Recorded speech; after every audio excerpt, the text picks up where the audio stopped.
good morning, all the respected teachers, MG inter college Mahatma Gandhi inter college Gorakhpur में मैं रश्मि रंजन, उड़ान का फाउंडर एंड CEO और RBTC का सेंटर मैनेजर आपका हार्दिक स्वागत करता हूं।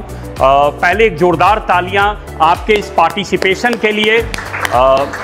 आशा करता हूं कि आज का यह प्रोग्राम आप सभी के लिए एक इंसाइटफुल प्रोग्राम होगा। आप कई ऐसे मुद्दों पर डिस्कस करेंगे, समझेंगे, अपने विचारों को भी डालेंगे और मैं इसी आशा के साथ कुछ लोगों को धन्यवाद ज़रूर देना चाहूँगा। सबसे पहले मैं उत्तर प्रदेश माध्यमिक शिक्षा परिषद को धन्यवाद देता हूँ, जिन्होंने उड़ान को अपनी स्वीकृति प्रदान की, अपना सपोर्ट प्रदान किया। उस समय के मुख्य डिप्टी CM और education minister doctor Dinesh Sharma ji, जिन्होंने मुझे बुलाकर मेरी हौसला अफजाई की और मुझे प्रेरित किया कि मैं उत्तर प्रदेश के जो सरकारी स्कूल हैं, मान्यता प्राप्त स्कूल हैं, उनकी गुणवत्ता में और बढ़ोतरी हो, इसके लिए उड़ान के द्वारा अपने कार्यक्रमों को समय समय पर करता रहूं विभिन्न जगहों पर। तो पिछले 4-5 सालों से यह कार्यक्रम मैं टीचर्स ट्रेनिंग पर करता आया हूं, तमाम स्टेट गवर्नमेंट एफिलिएटेड स्कूलों में, CBSE ICSE बोर्ड के भी स्कूलों में, तमाम देश में पूरा मैं कर रहा हूं। तो ये जो मुद्दा है क्लासरूम मैनेजमेंट, यह लेकर मैं आपके सामने आया हूं। और जस्ट आपके नॉलेज के लिए, यह प्रोग्राम पहले भी 2021 में आपके कैंपस में इसी सभागार में हुआ था और आज उसी को हम लोग एक नए तरीके से कोविड के बाद रिपीट कर रहे हैं, एक नए सोच के साथ। मान्यवर, कई ऐसे मुद्दे हैं जो आप और हम अभी फेस कर रहे हैं इस एजुकेशनल सिस्टम के अंतर्गत। मैं चाहूँगा कुछ बातों पर आपका ध्यान मैं आकृष्ट करूँ। शिक्षा परिषद को धन्यवाद तो मैंने दे दिया, लेकिन मैं धन्यवाद आपके लीडरशिप को भी करना चाहूँगा। माननीय principal sir Shri OP Singh sir, उनके लिए भी तालियां होनी चाहिए, जिनको लगा कि एजुकेशनल सिस्टम नई शिक्षा नीति के अनुसार आप सभी शिक्षकों को यह वर्कशॉप का लाभ मिले। मैं माननीय सचिव सर श्री मनकेश्वर नाथ पांडे सर के लिए तालियां चाहूँगा कि उन्होंने हमें इनकरेज किया कि हम ऐसी चीज़ें लेकर हम टीचर्स के लिए आएँ समय समय पर और आपको मोटिवेट करें। आज कई तरह की समस्याएं हम सभी के सामने हैं। ये समस्याएं किस तरह की हैं? पहला, आपको लगता होगा कि आप तो सब्जेक्ट मैटर एक्सपर्ट हैं, फिर भी बच्चा आपकी बात नहीं सुन रहा है। जिस दिलो दिमाग से आप पढ़ा रहे हैं वह शायद बच्चों तक नहीं पहुंच पा रहा है। इसके कारण क्या है? पढ़ाई तो पुरातन काल से भारत में गुरुकुल परंपरा में होती आई थी, लेकिन आज बच्चा वो चीज नहीं ग्रहण कर पा रहा है। उसके लिए सबसे कारण क्या हो सकता है? कई टीचर्स से मेरी आप लोगों से, कई लोगों से बातचीत होती है, कई लोग कई मुद्दे मेरे साथ शेयर करते हैं। मैं उन्हीं मुद्दों को लेकर क्लासरूम मैनेजमेंट को आगे बढ़ाऊंगा, पहला। और उन्हीं मुद्दों को लेकर एजेंडा भी मैं 12 एजेंडाज आप लोगों को बताऊंगा। वो 12 एजेंडा को लेने के बाद फिर हम लोग वीडियो केस स्टडीज के माध्यम से आगे बढ़ेंगे, राइट? तो इस तरह से पूरा कार्यक्रम आज होगा, संचालित होगा। पहला जो चैलेंज सर एंड मैम हम लोग के सामने है, टेक्नोलॉजी वर्सेस ह्यूमन इंडिवॉयर। तकनीकी इन्वॉल्वमेंट आज शिक्षा में बहुत ज्यादा है। अब इस पर डिबेट यह है कि क्या टेक्नोलॉजी बून है या कर्स है, वरदान है या अभिशाप है? कितनों को लगता है कि वरदान है? तो कितनों को लगता है एक छोटी वोटिंग की टेक्नोलॉजी एक वरदान है? ओके, ठीक है। कितनों को लगता है ये अभिशाप है? आप खुलकर बोले, जरूरी नहीं कि ये सब रिकॉर्डिंग पे जाएगा, ये मैं बस बाइट्स आपसे इन्वॉल्व कर रहा हूं। अच्छा, कितनों को लगता है ये वरदान और अभिशाप दोनों है? Okay, good. चलिए, तो कैसे लगता है कि ये वरदान और अभिशाप दोनों है? Its own pros and cons. See, first of all, if we are using technology, say for mobile phones have been they have been very helpful during Corona. Like classes were on phones, students studied, but it also has some cons. See, but the students are very fragile. So means they whatever is important, they get they are able to see that also. But with that, they also get to know some things which are not important for that, like, and also the social media, which is a big I mean, which is the social media is very means powerful platform. Yeah, social media is a powerful platform for everything, but it has its cons as well. ठीक, thank you so much. और कोई बताना चाहेंगे? और कोई अपना विचार रखना चाहेंगे? ओके, मैं बात कर रहा हूं कोविड से जस्ट पहले की, जब आप शिक्षक या अभिभावक जो भी कहते थे बच्चों को मोबाइल फोन से दूर रहो, ये तुम्हारे करियर को खराब कर देगा, ये तुम्हें सही सोच से भटका देगा। अचानक कोरोना आता है और आप ही टीचर्स बोलते हैं अभी तक मोबाइल फोन नहीं लिया। 2 GB तो मिनिमम रहना चाहिए डेटा, क्लास कैसे करोगे? व्हाट्सएप पर कैसे कनेक्ट रहोगे ग्रुप में? मोबाइल बहुत जरूरी है सर, मैडम, अभिभावकों। इतना कि शाही मार्केट भरा हुआ है, second hand, third hand computers, laptop चाहिए। याद कीजिए वो दौर 21-22 का, जिस लैपटॉप और मोबाइल को हम कर्ज कह रहे थे, वो हमारे एजुकेशन को घसीटने के काम आ रहा था कि उसे कम से कम उस काल में बच्चे आ भी ना भूल जाएं। तो कहीं ना कहीं क्या ये उस सोच को डेवलप करता है कि वो जमाना आ गया है, वो टेक्नोलॉजी को हम इग्नोर नहीं कर सकते, उसे साथ लेकर चलना हमारी मजबूरी है।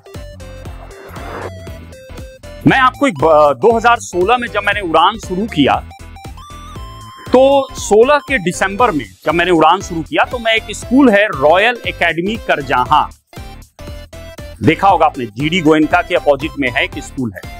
उन्होंने मुझे आमंत्रित किया था फाउंडेशन प्रोग्राम इन चेंज मैनेजमेंट, जो मैं बच्चों के लिए करता हूं, कक्षा 6 से 12 के बच्चों के लिए फेज 1, वो करने में पहुंचा। मैंने देखा वो स्कूल बड़ा अजूबा मुझे लग रहा था। मैं जैसे ही घुस रहा हूं, सारे दीवालों पर फेसबुक, ट्विटर के लोगोज, लिंक्डइन के बने हुए। मैं काफी आश्चर्य किया कि ये क्या है, सोशल मीडिया को तो हमें डिस्करेज करना चाहिए।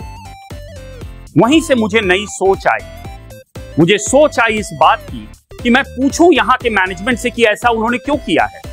तो शुक्ला जी जो ऑस्ट्रेलिया वगैरह से पढ़कर आए हैं, एमडी हैं वहां के नवयुवक, मैंने उनसे पूछा कि सर, जहां स्कूल डिस्करेज करते हैं कि आप सोशल मीडिया और मोबाइल से दूर रहिए, वहां आपने ये क्या कर रखा है, सारे दीवालों पर सोशल मीडिया को आप इनकरेज कर रहे हैं।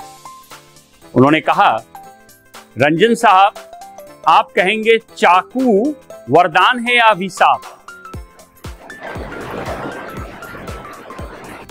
सांप के जहर को आप कैसे इस्तेमाल कर रहे हैं? दवाइयां बनाने में या किसी को पॉइजन करने में? उसी तरह क्या आप सोशल मीडिया का इस्तेमाल बच्चों को स्कूल एजुकेशन के एक पार्ट की तरह सिखाने का काम कर रहे हैं, या फिर उनके दिमाग में डर भर रहे हैं? और वो टीनेजर्स हैं, उनके दिमाग में आप जितना बोलेंगे ये गलत है, उनकी उत्सुकता और जगेगी कि मैं इसमें झांक कर देखूं है क्या जो टीचर रोक रहे हैं हमें। तो सोशल मीडिया को कैसे रिस्पॉन्सिबली टीचर्स यूज कराएं बच्चों को और बेहतर एजुकेट करने के लिए, ये एक आज आपके सामने बहुत बड़ी चुनौती है।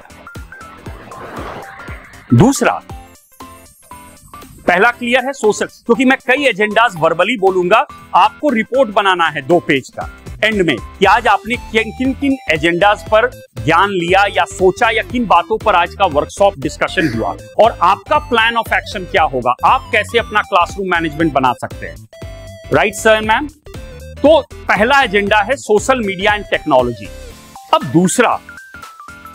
दूसरा जो मैं काफी ऑब्जर्व करता हूं, बच्चा परेशान किस लिए? बच्चा जहां एक तरफ आप उससे कह रहे हैं बेटा बोर्ड में तुम्हें टॉप करना है, 98%, 99, अब तो 100% आता है बोर्ड में, तो अब आप बच्चों को क्या कहेंगे? 84% इज गुड और बैड? क्योंकि कट ऑफ तो 97% पे खत्म हो जा रहा है। कॉमर्स में 92 और 93% पे कट ऑफ हो जा रहा है। श्री राम कॉलेज दिल्ली में चाहिए, दिल्ली यूनिवर्सिटी में चाहिए, सेंट स्टीफन में 100%, 99% पे एडमिशन हो रहा है। आप प्रेशर बेंचमार्क आप बढ़ाते जा रहे हैं। एजुकेशन सिस्टम बेंचमार्क को पढ़ा रहा है, और वो बेंचमार्क संस्कार को लेकर नहीं है। बेटा आप कितने संस्कारी हैं उस पर 2 पॉइंट्स आपको एक्स्ट्रा मिलेंगे। लेकिन साइंस में आपका 100% है या नहीं, मैथ्स में 100 है कि नहीं, दैट विल डिटरमाइन कि आपको बेस्ट कॉलेज मिलेगा या नहीं मिलेगा। बच्चा बचपन क्लास 6-7 में, मैं देख रहा हूं, मैं कई जगहों पर रहा, बड़े बड़े पदों पर, इंडिया के डिफरेंट कोचिंग संस्थाओं में भी रहा as a head and all. मैंने देखा केरला साउथ में कक्षा 6-7 से बच्चे IIT और मेडिकल की तैयारी कर रहे हैं।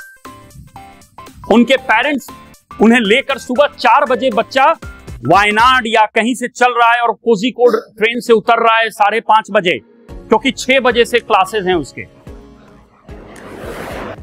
बच्चा आज इतने प्रेशर, बच्चा आज का फोकस्ड है, लेकिन साथ में वो प्रेशर पे भी है, और उसके सामने प्रेशर को आप कम नहीं कर रहे हैं। क्यों नहीं कम कर रहे हैं? बच्चा पहले बचपन में, आप याद कीजिए आपके समय या मेरे समय में, बाल्यकाल की अवस्था को, रामायण आता था, पूरा परिवार एक साथ बैठकर उस रामायण को देखता था। वहां पेरेंट्स बोलते थे श्री राम से सीखो, कैसे एक अच्छा बेटा है, भाई है, राजा है, आप विभिन्न तरह से समझाते थे। वो श्री राम आपके लिए मर्यादा पुरुषोत्तम राम सर्वश्रेष्ठ पुरुषों में गिने जाते हैं, क्योंकि वो आदर्श हैं। उनके चलने का, बोलने का, उठने का, स्त्रियों के तरफ अपना रिएक्शन, या माता बहन जिस तरह से वो बोलते हैं, वो अनुकरणीय है। आज टीवी चैनल के सामने आप बैठते हैं, बेटा देखो इंडियन आइडल में कितने कम उम्र में आ गया है, इससे सीखो, तुमको ऐसा बनना है। वॉइस ऑफ इंडिया में बेटा तुमको जाना है। डांस इंडिया डांस में नहीं गए तो तुमने क्या पाया जीवन में? देखो बेटा, फलाना जो है IPL में इतने कम उम्र में आ गया था, गोलगप्पे बेचता था, आज वो IPL में कर रहा है। उसने देखो बेटा 5 BHK खरीद कर दे दिया इतने कम उम्र में। तुम अभी भी ग्रेजुएशन में लगे हुए हो, फिर कह रहे हो MA करेंगे, मास्टर्स करेंगे, फिर PhD करेंगे। बेटा कब कमाओगे? घर को कब चलाओगे? आपको नहीं लगता कि बच्चे के ऊपर अनावश्यक प्रेशर डाल रही है ये सिस्टम एजुकेशन सिस्टम को 4 दीवारों में रखकर आप उसको संकुचित बना रहे हैं, संकीर्ण बना रहे हैं। क्योंकि जीवन जब एग्जाम लेती है तो वो ये नहीं कह के लेती कि अब आपका फिजिक्स का एग्जाम शुरू हो रहा है, केमिस्ट्री का, मैथ्स का, बायो का, इंग्लिश का। आप एयरपोर्ट पे हैं, आप कस्टम्स में, किसी ने आपसे इंग्लिश में बात की तो आप ये नहीं कहेंगे अब मैं प्रिपेयर करूंगा, मैं इंग्लिश स्पीकिंग करके आता हूं। जिंदगी कभी भी कोई भी एग्जाम, सब्जी मंडी में आपकी गणित की परीक्षा हो रही है, सब्जी ताजे हैं कि नहीं, बायो की परीक्षा हो रही है। जिंदगी को, एजुकेशन को आपने किताबों तक सीमित कर रखा है, इसलिए बच्चा उससे सिर्फ रटने में लगा है। आज खेलो इंडिया भी एक चीज चल रही है जिसके अंदर आपके स्कूल से भी कई बच्चे क्रिकेट, बैडमिंटन वगैरह में स्टेट पर, नेशनल पर खेल रहे हैं और आपके स्कूल का नाम रोशन कर रहे हैं। तो कहीं ना कहीं जब आप बच्चे का कंपैरिजन किसी क्रिकेटर से, किसी आर्टिस्ट से कर रहे हैं, तो कहीं ना कहीं उसे लगता है this is wastage of time. मैं अगर 12th करूंगा, वेलकम, 12th करूंगा, 12th के बाद मैं अगर इंजीनियरिंग करता भी हूं तो 4 साल मुझे पढ़ना पड़ेगा, फिर मेरी नौकरी लगेगी, फिर मैं कमाना शुरू करूंगा। यहां पर अगला तो 22 साल में देश को रिप्रेजेंट कर रहा है स्पोर्ट्स में, तो व्हाई नॉट मैं अपना करियर स्पोर्ट्स में बनाता। लेकिन आप उसे यह बताना भूल जाते हैं कि choose a profession by choice, not by compulsion. Choose a profession by choice, not by compulsion. आप टीचर्स नहीं होते तो देश में अनपढ़ों की संख्या अनगिनत हो जाती। तो क्या आपका क्रिकेटर बनना जरूरी था या शिक्षक बनना, यह आपको सोचना है। कई मुद्दे आएंगे, इंटरेस्टिंग मुद्दे वीडियो के माध्यम से, पर मैं चंद मुद्दों को पहले उठा रहा हूं इसलिए कि अब ये आपको अग्रसित करेंगे, आगे बढ़ाएंगे इस वर्कशॉप में बेहतर सोचने के लिए, बेहतर पॉइंट्स रेज करने के लिए और बेहतर समाधान खोजने के लिए। राइट, तो लेट्स स्टार्ट। मैं आशुतोष कुमार पांडे, सन 2014 से मैं इस स्कूल में कार्यरत हूं एज ए कंप्यूटर टीचर, और इस बार का जो ये रिफ्रेशमेंट कोर्स था, जो कि ऑडियो और विजुअल की सहायता से किया गया, काफ़ी इनोवेटिव था और बहुत सारी चीज़ें हम लोगों को सीखने को मिली।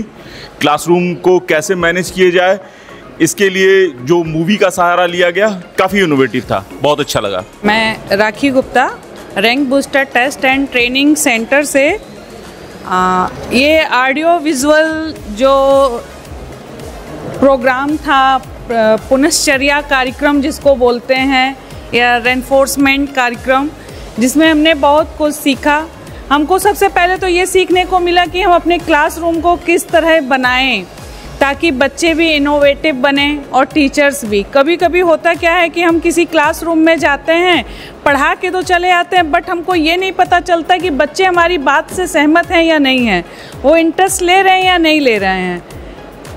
और साथ में ये भी बहुत अच्छा लगा कि एक मूवी को हम इस माध्यम से भी देख सकते हैं कि अपनी क्लास को कैसे रोचक बनाएं। इस मूवी के द्वारा हमने बहुत कुछ सीखा। साथ में मैं एक बात और कहना चाहूँगी कि सड़क और शिक्षक तो कहीं नहीं जाते हैं, लेकिन अपने स्टूडेंट को उनकी मंजिल तक पहुँचा देते हैं। धन्यवाद। Good afternoon to everyone. My name is Dipti Tripathi and today I would like to say something about the refreshment course.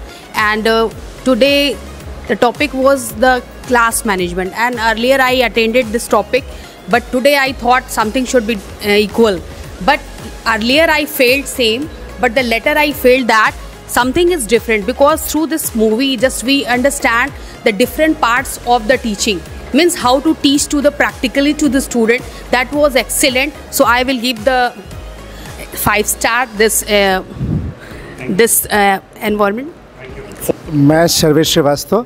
आज के रिफ्रेशमेंट कोर्स में हमने ये देखा कि किसी भी क्लासरूम को कैसे मैनेज किया जाता है। क्लासरूम को मैनेज करने के लिए सबसे बड़ा जो व्यवस्था, जो कार्यक्रम हमको दिखाया गया, वो हमारे लिए बहुत अनुकरणीय है। किसी भी शिक्षक के लिए सबसे बड़ी समस्या यही होती है कि कैसे शिक्षक और छात्र के बीच में ऐसा संवाद हो कि क्लासरूम बिल्कुल नियमित रूप से, बिना ही किसी भी तदुपरांत में, एकदम आश्चर्यजनक रूप में कार्य चलती रहे और शिक्षार्थियों को अच्छी शिक्षा मिल सके। इसके लिए मैं रश्मि रंजन सर का बहुत बहुत धन्यवाद करूँगा कि उन्होंने एक अच्छा कार्यक्रम हमारे माध्यम में रखा, और ताकि हम इसके लिए धन्यवाद सर। हाईली ग्रेटफुल हूँ इस कार्यक्रम को देख करके। मैं कह सकता हूँ कि ये एक ऐसा कार्यक्रम था जिसने हर किसी पे अपनी छाप छोड़ी होगी। सर, ये एक बहुत बड़ी समस्या है क्लासरूम को मैनेज करना। हम सभी पढ़ाते हैं, हम सभी इन परिस्थितियों से वाकिफ़ हैं, किस तरह की परेशानियाँ, किस तरह की डिफ़िकल्टीज क्लासेस में होती हैं। और सर, आपने जो इस कार्यक्रम को हम लोगों को दिखाया, ये बहुत ही इंस्पायरिंग था। I think that was great inspiring. I have learn so many thing from this very thing. और आपने जो वीडियो के माध्यम से इसे हम लोग को दिखाया, मैंने प्रैक्टिकली दिखाया, दैट वाज वेरी इंस्पायरिंग। और मैं चाहता हूँ कि इस तरह के कार्यक्रम अगर आगे भी कभी आप दिखा सकें तो हम लोगों के लिए एक बहुत बड़ा लेसन होगा। और निश्चित रूप से मैं बहुत ग्रेटफुल हूँ, आपका इंस्टीट्यूशन का ग्रेटफुल हूँ, आपका ग्रेटफुल हूँ रंजन जी।